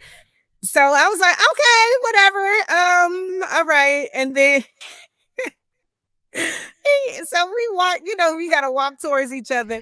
And at that point, at that moment, I started walking across. Brittany, wait. Brittany, wait. He is a liar. So, and they're registered in my mind anyway. They're registered. So he lied about his damn height. And I still was willing to accept him, right? So in my mind, as soon as I saw him, and it registered that, oh, you lied. Right? So I started walking across, and then I just stopped. I was like, come over here. Like, I just stopped walking across the room. I said, come on, you gotta come over here. So he came across and walked, and then he seemed very nervous. And I'm like, I'm a whole lot of woman. Okay. I'm hippie. Yeah. All the things, whatever. Okay, and but he African. He used to that. And I thought so. I thought that 100%. So we go into the little area, and we're sitting down talking. And he's kind of like, he's nervous. He's kind of shaking a little bit. And I was just like, when we did kiss. How was the kiss? It was like a little peck at first, It wasn't good. All right, continue. Got on the knee, and opened up the box and did the proposal and everything, and I was excited still within that moment, still knowing he ain't really as tall as he said, but whatever. So, and I'm 5'4", so I'm not that tall. So, but with heels on, I felt like I was a little, Yeah. So we go in and sit down, and I'm looking at the outfit and everything. Mind you, in there, he's talking about he like fashion, and he likes all these things, and I was like, this H&M suit.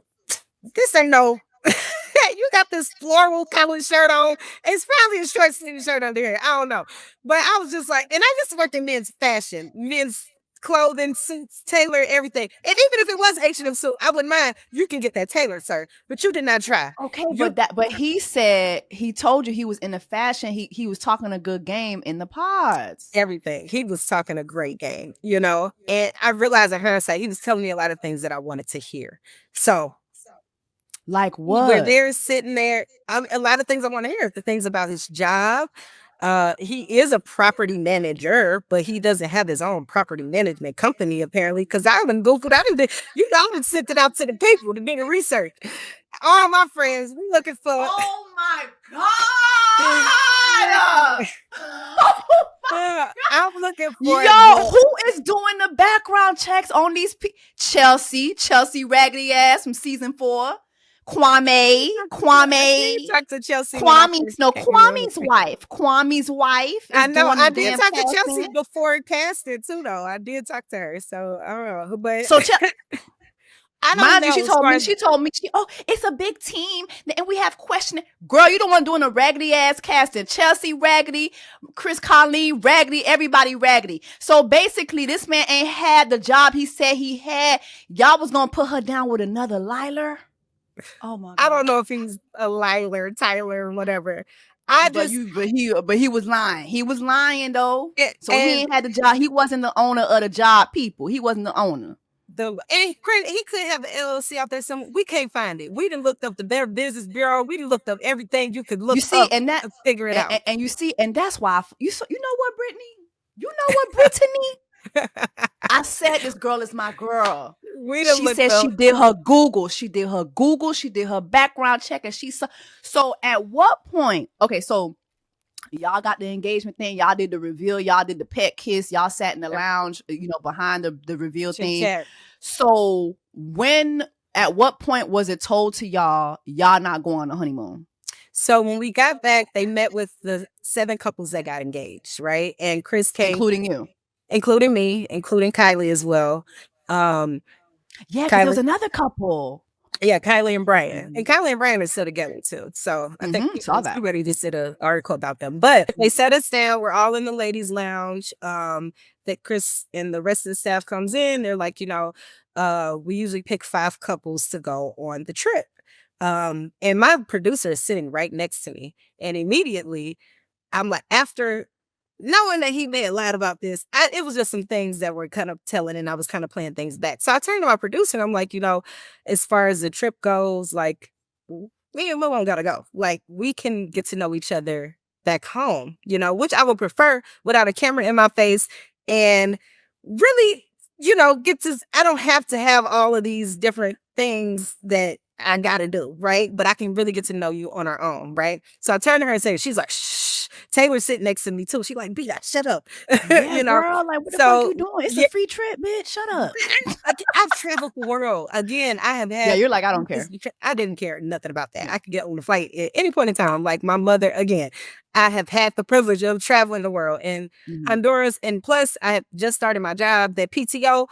I had put that in and I'm like, let's go back to Minnesota and get to know each other, period. And I felt like that would be a little more authentic as well, because it was a couple of little signals that I was getting that you felt like if you went on that trip, you was going to get embarrassed. Yeah. And not necessarily embarrassed. But it was going to be something that was going to come out. Yeah. And it did. It came out sooner than later, and my mom was cracking up. Of course, she just so happy I was engaged, but she was like, I'm so glad. But specifically when, I said all that and I'm just like, in my mind, I'm like, it was references because Mo has friends that have been on reality TV shows. He's really good friends with, what's her name from The Bachelorette? She's from Minnesota. Michelle.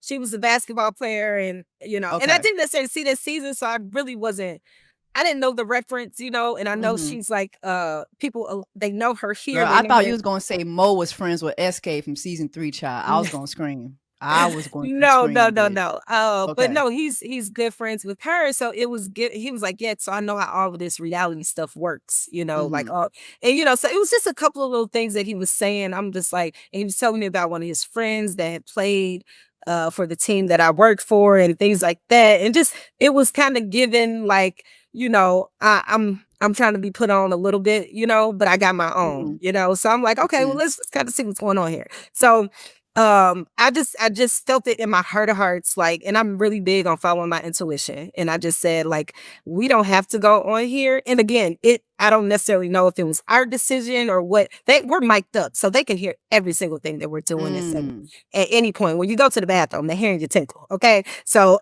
yeah. Yeah. we're mic'd up, so and I know that a big thing for them is like wanting to have people that want to be on the show. And it's not that I didn't want to be on the show at all, but again, when I turned to my producer and saying that, and I don't know if they get like extra bonuses for the people that they bring on or they're managing to stay on or whatever, but she's just like, shh, be quiet. But she also was giving me little hints because I don't know what was going on over there in the boys' side. Like she was giving me little hints, like Mo ain't the one, in a sense. But I also was having issues Why did trusting she say her. that?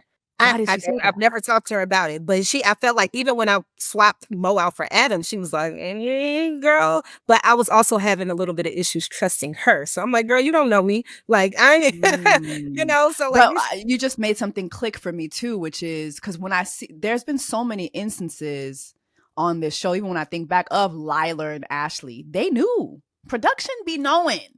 They be knowing when these people be lying. Yeah. They know. And I struggle with even going back to her season, like even letting her proceed with that man, with that demon, because like y'all knew that this man is a walking red flag. Y'all knew he had all these lawsuits. Y'all knew he was lying about them hiding them children from the world. Y'all knew that, and still let that girl move on with that man.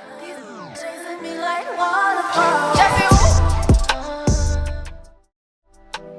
So you ultimately made the decision not to move forward. I'm shocked. Well, I was ready to drag Chris Colleen's raggedy ass. I thought it was them that decided to not let you move forward. So when I voiced that, I told my producer, and then they come. Oh, she told you to be quiet. Yeah, she just told me to be quiet, Okay, but they so what did did get everything. So then, they come to us and they say, okay, bring us your passports and all these things. And then they say, who's going to go on to. So yeah, I don't know the egg before the chicken, who made the decision, or if it was me, or if it was them, or feeling like, okay, well, maybe she's not going to be into it as much or whatever. But, they come to us and tell us like the other 5 couples, these 5 people are going to move on, or they say you're not going to be one of the couples that are going to go to the trip. And it's just like, okay, fine, that's it. And I think when they said that to me, because they have they everything is recorded, and Chris and the other producer, and Chris was really nice to me. I did not have a bad experience with any of these people, production, any of the staff. I was up in there ordering everything I wanted. I didn't had a whole so you had a good experience. So I had crab legs and everything. But I think you had crab legs because past seasons they wasn't feeding people. I know, so I don't know if everything. I don't know. I had a great experience, but good. Chris, okay, he was a little. When I told him, I was like, okay, thank you so much, for experience. I'm really interested in getting to know Mo on my own. And he was like, really? Like he was really shocked, and I'm just like, I mean, well, I ain't here for the fame. I was trying to find me a husband. Have this experiment been off camera?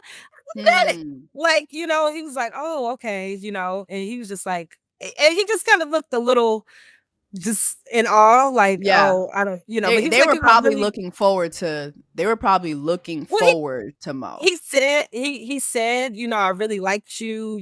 Really loved your energy, your personality. It was, great to have you here and around on set. All the staff said the same thing, but we're just not going to follow your story. And I don't know. Again, I cannot speak to. You don't know which one came first. I don't know which one came first, nor do I know what was going on over there with Mo, because somebody said something about him being problematic or something.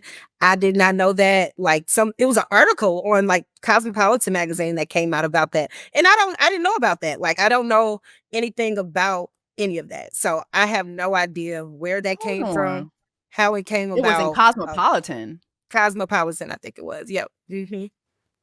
So that production said he was problematic because he commented in it says Love is Blind season 8 contestant Mo pushes back on claims he was problematic. His engagement to Brittany was reportedly cut out of the season. Citing a reliable source, Ricky said that Mo had never dated a Black woman before and said he wouldn't be able to get there with a Black woman, leading B. to call off the engagement.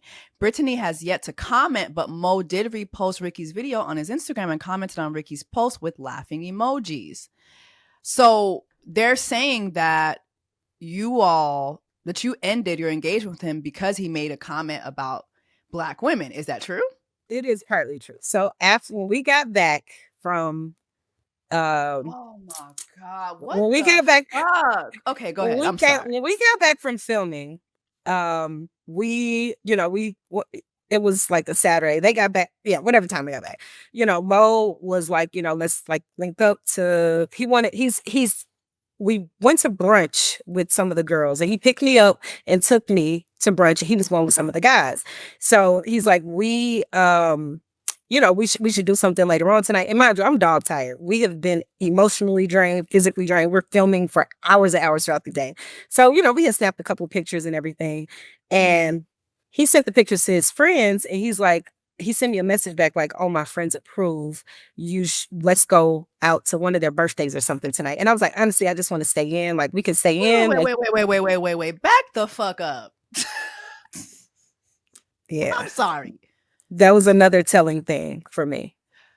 Y'all took a picture together. He sends it to his friends, and then he says, "My friends approve." Yes, he says, "My friends approve." And I was just like, like, okay, whatever. So, but he wanted to do things, right? And I just like, okay, well, I just don't feel, I'm tired. Like, let's stay out. We can order some food. I don't mind, like, whatever this is. So then when we get, it's like, maybe I was like, well, let's go to dinner this week or whatever. And like, cause we, again, tired. Y'all, we just got back. It like, yeah. So we ended up going to dinner. And again, I'm just like having more time to myself to really process everything that I just went through, right? Everything that emotionally, like, that has happened, and replaying some of our conversations, right? Going back and understanding like, okay, it's part of me feels like he's not in this for the right reasons, so, and it's okay. We're not being filmed. Like, let's kind of just take a step back. Let's be real. So we go to dinner, and I'm like, I think it's best for us to like, let's be friends first. Let's really get to know each other. We have the luxury of not having these cameras in our face. We have the luxury of really just getting to know each other on our own time. Like, we don't have to rush anything or do anything. Like, we're not doing this for nobody but for us, right? And he was in agreement, on that Tuesday. We had that conversation, and he was like, yeah, no, for sure. And then on Saturday, first he sees Molly at this place on Friday, and they were out at some bar.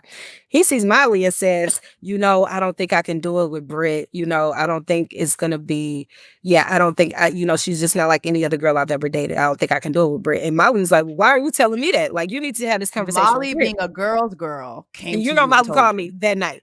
Yes. Yep. Molly's like, I don't know. I like Molly a lot. And Molly was like, that's my dog. I love Molly. That is my girl. But Molly was like, first of all, I thought y'all already had this conversation, because I talked to Britt, and she said that y'all had already kind of figured out what y'all were going to be for now. And so what are you saying, Mo? Like, what are you saying? She asked him, and he was like, well, I don't think I could be with her. And Molly was like, well, you need to talk to her. And she just kind of like brushed him off. Why do you think he said that to Molly? I feel like he was maybe trying to save face. And mind you, You don't think he was trying to make a move for Molly? He was trying to make a move for a few people. I think that he's just... He definitely is. Like, who else was he? Oh my God. This what I'm thinking. We go... Like, yeah, Madison said that he was like, like, oh, wow, you look so good. You look so bomb. And Madison was like, Mo, that is very inappropriate. Like, Muhammad?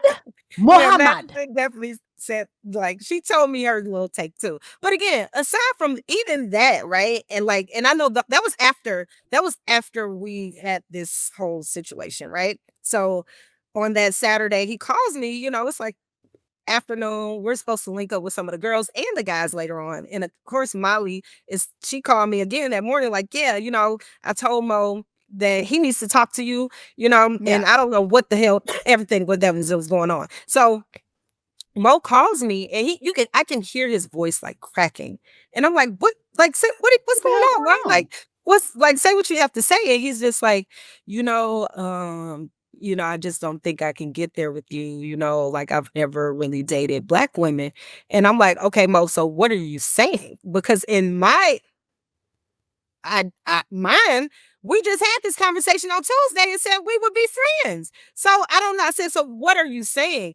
Are you saying that like we would be friends and date? Basically, we were going to be friends and continue to date and see where this goes. So he's like, and I said, so what are you saying, Mo? Are you saying that you don't want to date? You don't want to be around me? Like, what is going on here? And I'm having to talk for him. And I realized that I'm like So what? And he's like, well, it's just, I don't think I can get there with you. And I'm like, are you saying that you don't want to romantically date with me? You don't want to be my friend? Like, what are you saying? But mind you, this is Mo. This man is from Senegal. We nag la sorti African. We nag la eh. Hey. Imagine being this African and saying some bullshit like this to a black woman. But and also within that you were that just moment, engaged to. yeah. Yeah. And that was like, to me, it was just like, okay, whatever. And it was hurtful in that moment just to realize and have that like stamp of clarity that this has just been the case one in Minnesota, or Yeah. and not even just in Minnesota, it's not at all. But for a lot of black men, right, that self-hate is very real. It's unfortunate. And I do know parts of his story, right? So I did have empathy for him still within that moment. I don't give a fuck what his story is. I do not have no fucking empathy. And I don't. And I even went as far Brittany as is a very beautiful woman with a very gold heart. My heart is dark, ho.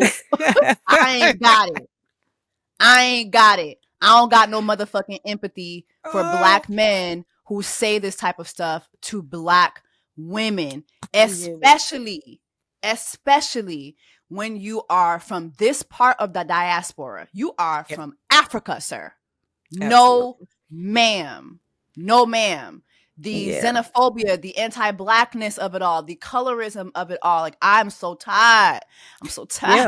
I want our and that was free, Lord. And I went as far into like, I'm like, so you've never dated any black women, you know? And of course I went on his Instagram page and he still had his ex on there. He had all the pictures of this like little white girl, whatever. But he also had a picture of her mother's calling her mother. And you don't have any pictures of your mother or your black African family on your page. So, and again, that was another red flag for me. So it was a lot of different things that I saw. And I'm just like, you know what? You know, this is great experience. He was calling that lady mama. Yeah. So and he ain't had no pictures of his own mama. Hey, I know he's taking all those photos down of her and everything, but I just felt like I just do you feel that wow. Again, I saw a clip of Virginia. I didn't see the episode, but I know Virginia did AD's podcast. Shout out to AD. She has a great podcast with Netflix, which is great. I like that they're giving black women the opportunity to interview all of you. But I did see a clip. It was like on TikTok with a clip of Virginia saying that most of the guys prefer to be with white women, and that I might be misquoting her, but that they did express that to production, that white women were their preference.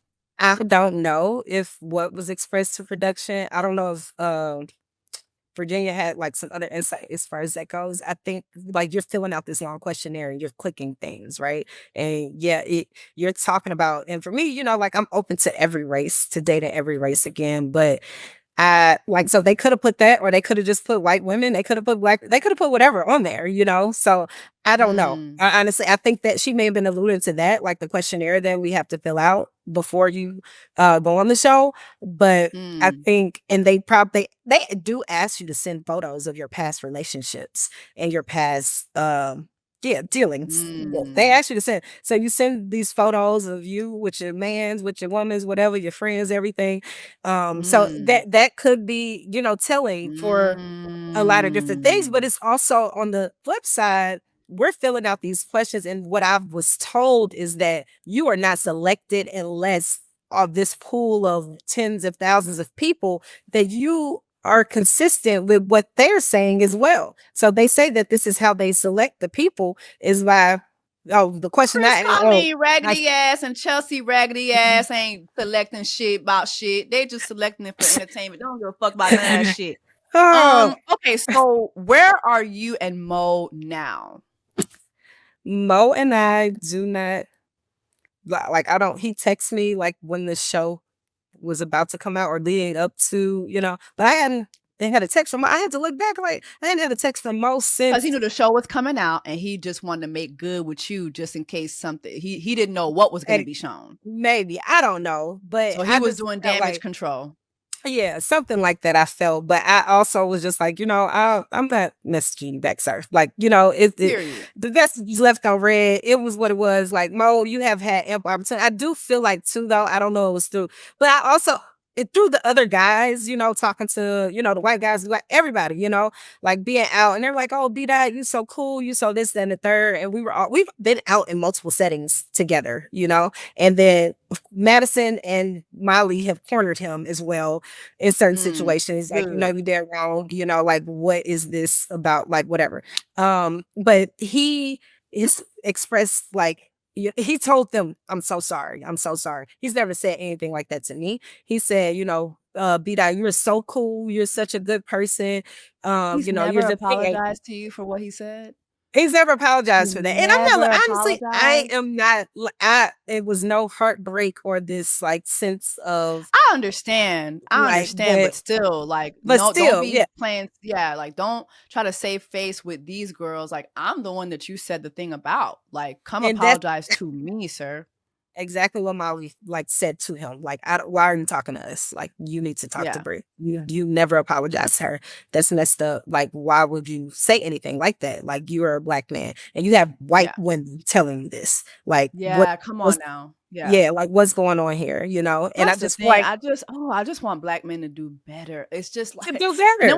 when you have these conversations, black men will try to gaslight you, and it's like, bro, like, y'all need to do a better job of, first of all, loving yourselves, Yeah. loving the women in your community, and being able to do right by us to the point where it shouldn't take other people from other communities to point out your deficits when it comes to black women. And it's like, Yeah. when we have these conversations, they always want to gaslight. They always want to act like these things are only things you see on TV. In your instance, Love is Blind is everyday people.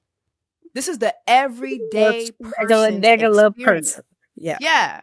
This is you're a regular black girl, everyday black girl who is experiencing anti-blackness from other black men. This is not something that black women are just making up in our minds. For goodness sake, like, this is really our reality, unfortunately. So post the show and post your engagement, thank God Lord, thank you had really good instincts. You had really good instincts, because again, as I'm talking to you, I really feel like that could have came out on camera, and I just feel like that would have been another mishandling of your story. Yeah. Literally, Sir. that could have been a whole other point of a mishandling of your story on this show. So while I wish we got to see more of your story, I thank God that that's where it stopped, because I could definitely foresee them thriving off of that type of story, because, black female outrage, it is a big thing. It is a big thing in the dating show world. It is a big thing. And so I thank God that that's where your story stops. So post your experience on the show. Do you feel that Love is Blind? Are you grateful for this opportunity? Really grateful for the experience in itself, right? I think love can be blind, in so many ways if you have the right people participating in doing this, right? You have to be 100% bought in and coming on for the right reasons. I think for me, again, like I said, I was about to try in my 20s. So I was getting, I've dated the NFL, NBA, all of them guys, and they were like, it is not very shapely. So, people see you and they're like, oh yeah, I want that. And they want to date you for the wrong reasons. And part of the reason of coming on this experiment is like, well, let me see if I got as much as I think I got, Yeah. rough piece, whatever, And I just really enjoyed, learning and growing and finding out a lot about myself throughout this experiment. Like, it wasn't necessarily like something I had to do, right?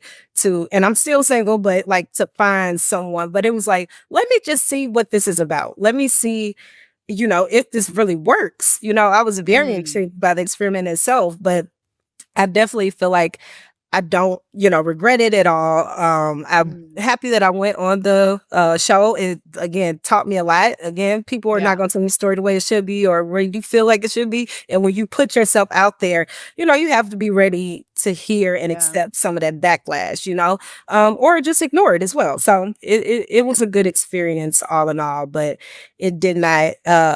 Again, a lot. It did turn out exactly how I wanted it to. But again, Yeah. got your story, and God is gonna do exactly what needs to be done at the end of the day. So I have faith in that. Amen to that. And so where are you right now? Are you dating? Like, what's going on with love? Well, I'm dating. I'm just like taking it one day at a time. I haven't really dated anyone in Minnesota yet, Okay. but I've been like, I'm on a couple dating apps. I'm on Raya. So when I pop into little cities, I'll see, okay, what's going on here? And like, Yeah. I'll, Yeah. may do a little meetup or something for, coffee or tea or drink, something. But I am like, I'm open again. I am looking for a man that is a lot more established. Okay. A Mhm. lot of the men I feel like my age, that are successful and like somewhat established. Some of them took a lot of time in their 20s or younger years to get to where they are and they missed out on a lot. So they're trying to have that fun now and be Yeah. something that they either weren't, even if they were little nerdy guys, like I'm down with a nerd, but even if they were like Mhm. these kind of, not so yeah, girls were looking Yeah. at the moment. Now they've grown into who they are. They're, so now they may be looking for much younger women or other women of other races trying to have their fun, but come back to the black side, brother, and come on. Well, you know what? It's not it's not even only about come back to the black side. I think it's just you just stay open. You Yeah, just stay open and you love who loves you. I think that 100%. you whatever, whatever relationship you choose to go into past this, obviously you're going to bring a lot of value to it. So you need to be with somebody who's going to recognize your value and treat you accordingly. It don't matter who they are. Yeah, It don't matter who they are. And to be honest, I don't want nobody coming back to the black side just because the other side ain't working out. I you're don't right. want that. Stay your You're ass right. over Stay over there. there. Stay your ass Stay away from us. over there. Because the thing is, too, is what even when I was watching the show and I was seeing like the outrage for Virginia, I was just like, guys, y'all's preference doesn't always prefer you. That part. Your That part. preference doesn't always prefer you. And that's partially the reason why a lot of these men are mad and they're showing up so upset and so apprehensive in the dating space. It's like you're not realistic about your preferences. You're not realistic about who you are as a man and what you bring to the table as well. It's just all these insane requirements, especially for black women, and then we look at y'all and it's like, but you don't. Okay. Right. The bare minimum. And it's like, you want me to carry all of this on my back? No, I'm not doing that. Come Yeah, on. I totally agree. Oh my Come goodness. on now. And then, we're not the only community having a difficult time dating. I saw the Sarah and what was his name? The MAGA dude. It was Oh, crazy. there. Oh my God, Ben and Sarah, and that was crazy. And even like, I don't know if you saw the stuff about Alex. I remember first seeing you on the last reunion, and you were with Alex and the surfer dude, the Surfer USA. What's his name? It's serious. Three road skateboards. Joey. Okay, Joey Child, it's Mr. Surfing USA. But you were at the last reunion, and then you had Alex. I'm like, oh my God, all the stories that's come out about Alex. Yeah. It's just there's other stuff going on in other communities too. 100%. Yeah. And sometimes I look at even like within the white community, I'm like, okay, like it's this man came on the show and he's a whole Yeah. PDF. Yeah. You know what I mean? And so it's like it's just a lot, and I just fear for just women in general where we are in the dating realm. So I think, I just think as a woman, as a black woman, you just go where you're loved and you're appreciated, Brittany. Like, go where you're Absolutely. loved, go where the appreciation is, and focus on you. Yes. Focus Like, on you. Point blank, period. I thank you so much Yes, thank This you. was like, oh my God, like this was more than I expected. I thought we was gonna chat for like a couple minutes. No, this is, oh my God. This is so layered. Your experience was so layered. Would you encourage other Black women to go on the show? It really depends on the city that you live in, honestly. Mm, I think the city, obviously like somewhere like Atlanta, somewhere like Charlotte, even the DMV, yeah, it's a little different. Houston, I would say go, but yeah. even in the middle of America where what they wanted to show was, Mm. a little more vanilla, like, They wanted to show D arrow backs. and I won't even say what they want, what they may have identified with. I don't know, like how these decisions were made, but it just really depends on the market that you're in, And I Mhm. think in so many ways, you have to make that decision for yourself. I think it's a really cool experience. I think from what I saw in that Lauren and Cameron season, I was excited and like, oh wow, this is so cool.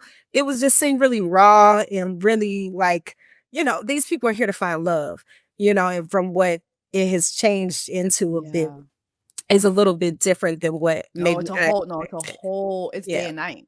Yeah. So It's but yeah, a day little and bit night. different. We're never gonna have another, like, it's a Lauren and Cameron. I don't know if we'll ever have that again.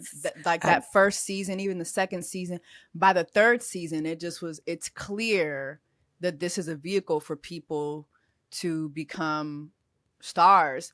But it just sucks for those of you guys who actually are doing it for love. And don't get me wrong. I mean, of course, you're gonna get your blue check, right? But it's like you're still doing it mostly to find a husband, and other people are just doing it so that they can grow, but I show their do sneaker connection. Yeah, but I do feel like too, like the producers, their job is they're behind the scenes, they're seeing all the shots and kind of figuring things out.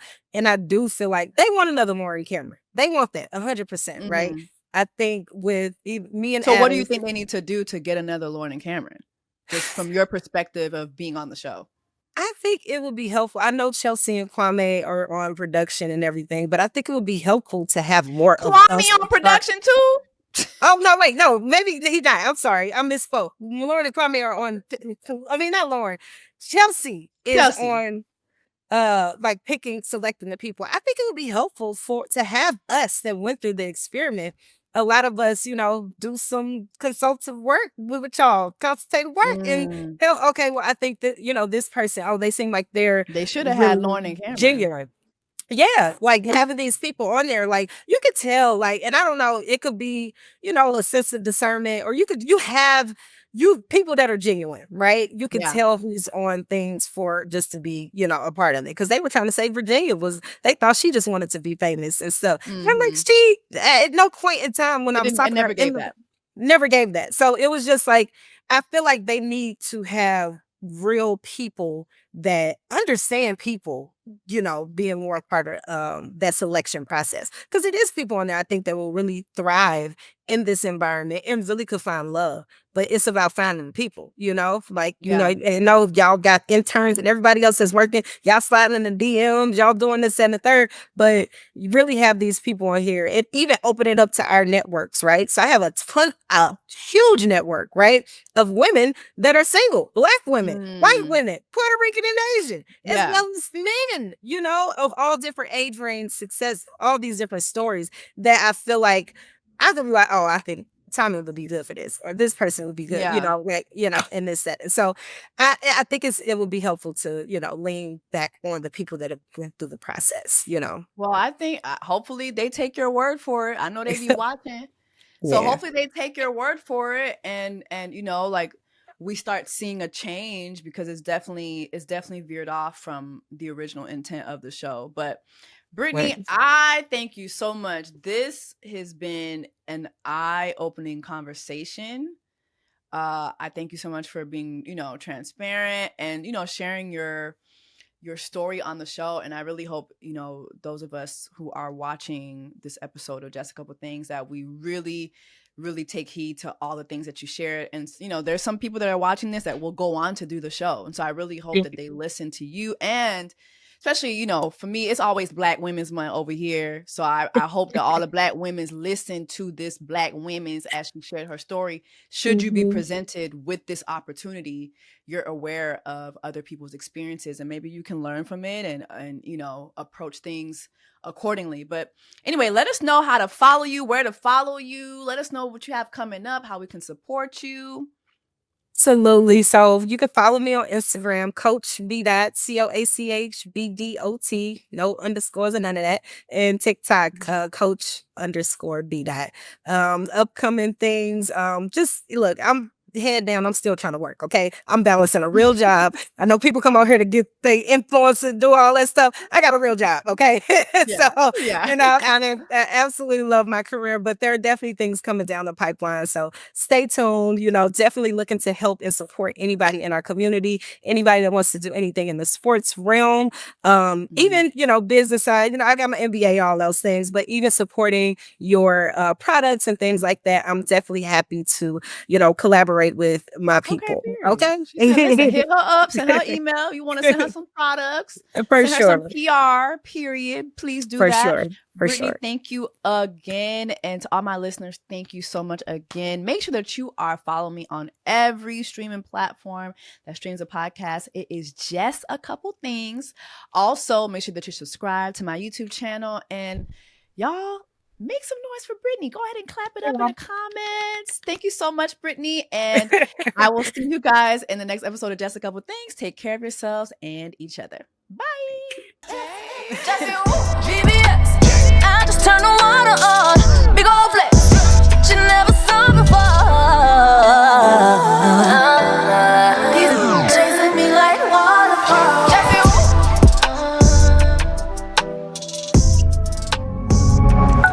Pioneer.